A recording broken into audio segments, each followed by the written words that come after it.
Hey leaders, happy Friday afternoon. Hope you're doing well. Hopefully you've had a great week. Just got a couple things I want to share on this week's 3 to Grow. Again, the goal of 3 to Grow. Take 3-4 minutes, read this, watch this, listen to this, maybe grow yourself as a person and as a leader. Just have a couple of ideas that I want to share with you, and then our quote of the week. Here's the first idea: written appreciation.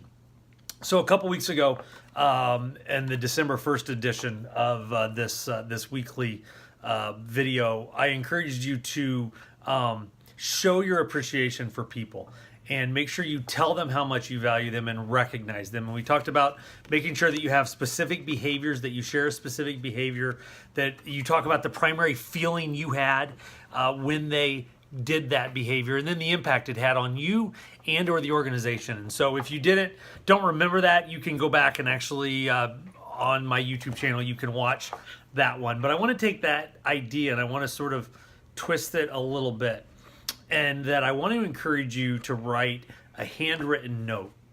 A handwritten card goes a long way.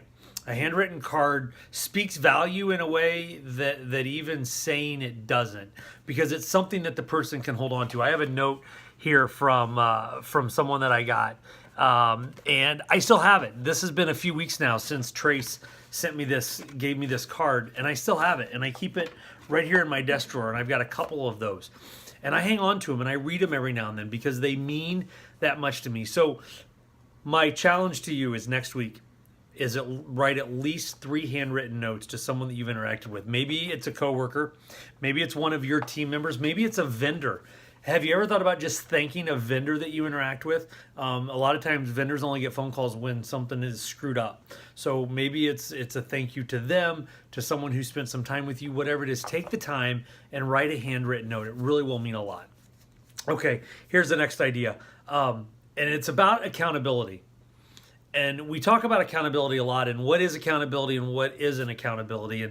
And we always say, well, I'm going to hold you accountable for that. And in reality, what needs to happen is you need to say, I want you to hold me accountable.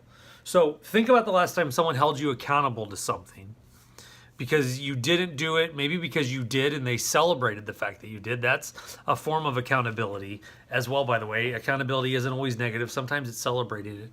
But true accountability will really happen when you will look at someone else and go, if I don't do this, or if I do, I need you to hold me accountable. I have to be willing for you to hold me accountable. Now, we all have people that report to us, and maybe you've got a lot of people that report to you. And so the expectation is you just have to hold them accountable. That's what you have to do. That's part of your job as a leader, is holding them accountable. But let me ask you this. How many times have you reached out to someone around you and said, I need you to hold me accountable? Because if you're not willing to be held accountable, I promise the people you're trying to hold accountable, good or bad, they're going to see the gap. They're going to see the hypocrisy in that. So ask yourself, who's going to hold me accountable next week? And if you don't have anyone, then maybe you should reach out to them. Okay, quote of the week.